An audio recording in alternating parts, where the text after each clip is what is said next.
I got really far in making my book ornaments for my book club. I ran out of foam pieces. I think I need 3 more foam pieces, which is just a bummer because that was my least favorite part of this process, was like measuring and cutting them.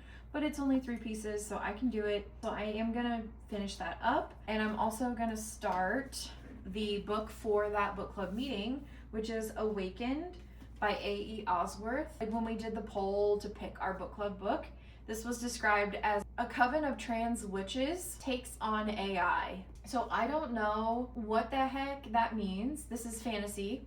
This novel is at once a fantastical queer romp through magic and technology, as well as a deep and unforgettable meditation on existence.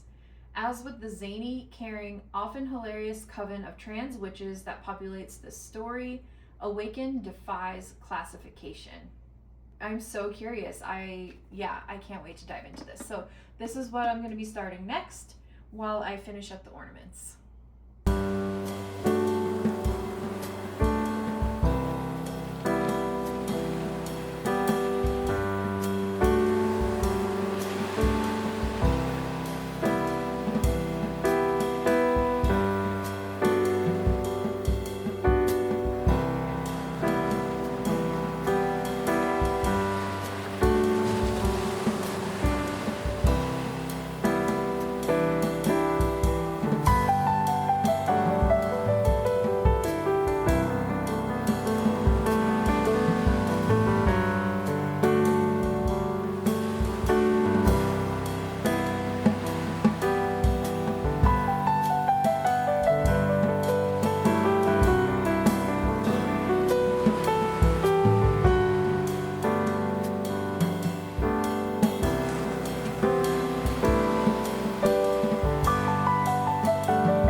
Hey, I'm gonna pop in and give you a quick update.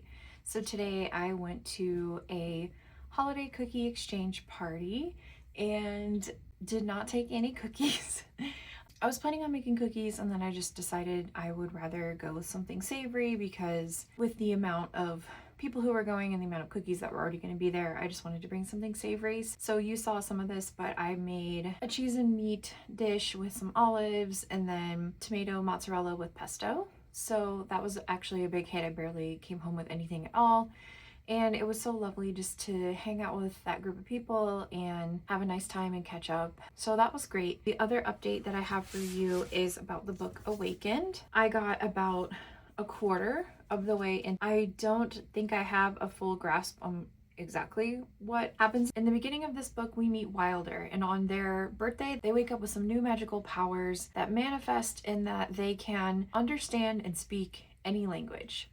They live in New York City, where a lot of different languages are spoken, and so it's occurring to them as they're going about the city and interacting with different people. They interact with a Japanese family and they say something to them about, oh, we're just surprised that you can speak Japanese, and they're like, I can't speak Japanese, but saying that in Japanese. And then, there's a couple of other things that happen, and then finally they realize what's going on. And we also have Quibble, who portals into Wilder's room and is sort of trying to explain what's happening, that Wilder has awakened. I think meaning coming into their magic. And Quibble is trying to bring Wilder into their coven. We then start to meet some other characters, like the person who's in the coven with Quibble, and kind of branching out characters from there. So far we're learning that their magic can manifest in different ways, and there's no set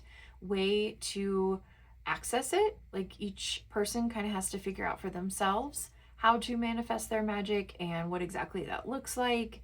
So that's pretty much what has happened so far in the book. It's a lot of, I would say, setting up. I'm kind of expecting maybe something will start to pick up with the plot pretty soon, now that we're sort of establishing this coven and the various powers and how the magic works in this world. So far, it's sort of a magical realism setup. They are in New York City as it currently is, just with magic. I'm gonna keep reading this tonight. I will fill you in of how this book went for me.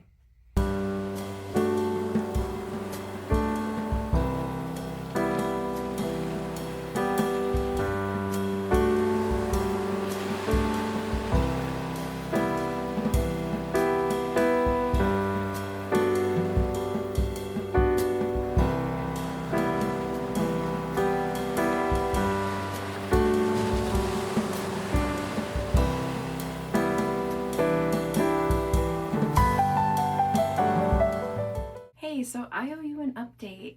Last night was my book club meeting and some fun gift exchanges, so I'm going to give you a little bit of an update on both of those. For the book club, I'm not going to give too many more details, but I'll just kind of give some reactions. I loved the characters in this book. I loved the coven and how they felt like a little bit of a found family. I don't necessarily know that they liked each other all that much, but they saw likeness in each other and were almost desperate to protect each other, even if they didn't necessarily like each other or want to be liked by the others. There was sort of a mother figure who took care of all of them and tried to help them come into their powers when they were awakened. Then there was Wilder, who was awakened in the very beginning of the book. Their character gets the most on-page time. And then we're following Quibble, who is a rich man. He lives in a nice penthouse and takes care of the others financially. Then we have Mary Margaret, who is 17 years old and sort of an adopted daughter, I believe, of Artemis, who is the mother figure. And then we have the Sybil, who is a seer. They see mostly through tarot card readings and in sort of like an omnipresent fashion throughout the book. Oh, there's also Rico, is sort of involved with Artemis. So like I said, I really loved the characters in this book. I love the concept of the coven. I actually learned at the book club that the author based each of the main characters off of archetypes of tarot, I believe. I don't know a ton about tarot, but I thought that was kind of a fascinating concept.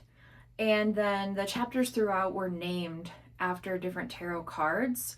So I didn't know the meaning behind the tarot card chapter titles. I kind of wish I did. Maybe I would have gotten more out of it, I'm not sure. But that was also a cool aspect. And then the AI was strange. I didn't love that part of the plot.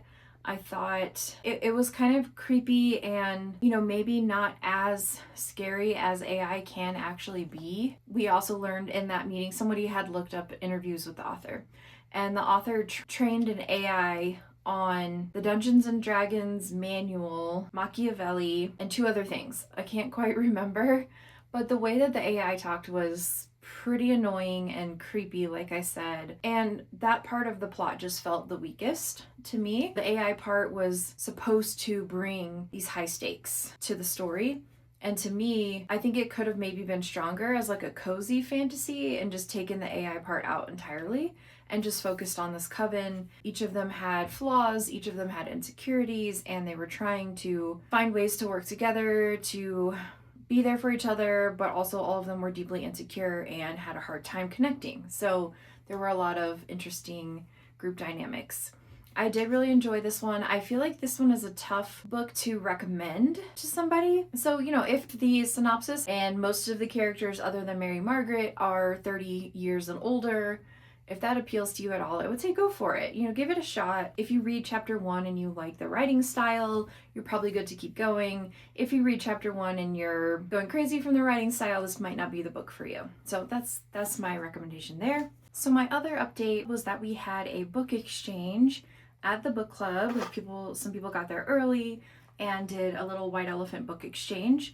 So we all wrapped up our books and had a little brief description on the cover to kind of help people figure out if they might want to open it or not. And ultimately, I ended up with Starling House. I was really interested in checking out something by Alex E. Harrow. I know The Everlasting just came out and people are raving about it, so I've been curious to read some of their work. And also, I don't know if all the details going to pick up, but this cover is gorgeous. These are my colors. The teal, the purple, the green, the gold. I literally was staring at the cover for a while after I opened it, so I love this. And I'm really excited to check this out. And in the bag with my book was this little puzzle that's also kind of like an ornament. And it's Gallison brand, which that is my favorite brand of puzzles. I just think they have really good quality and they're often very colorful and cute in my style. So it's a 130 piece mini puzzle that looks like that. So I thought that was so cute. Like what a great gift to get from a white elephant exchange. Then after the book club meeting, a few friends and I who actually met through that book club had our own little event afterwards where we did a gift exchange but no books. So in a previous vlog, I think it was a shopping haul, I showed you a little candle that looked like a stack of books and then a glass bottle of matches that said just the tip and had a little striker on the side. That was my gift that I put in for that exchange. And then the gift that I got out of it is a lot of items. So both of these, this mug is so cute. I love it.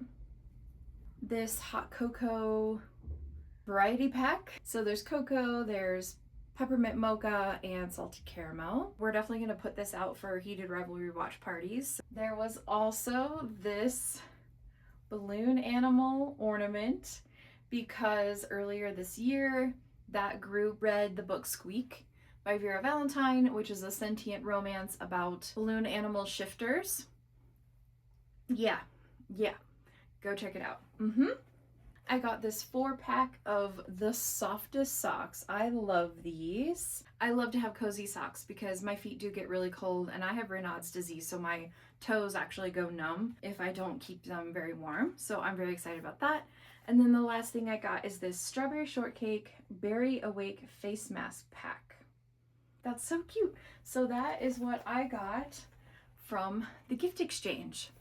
So with that, I am going to wrap up this vlog. Thank you so much for joining me and for checking out this reading/book club vlog. I had a great time at all of these events recently, and I'm just so grateful for the community that I've started to build here through books and through reading. I've met so many amazing people. If any of you are watching this video, thank you so much. I love you, and I will see you in the next video. Bye.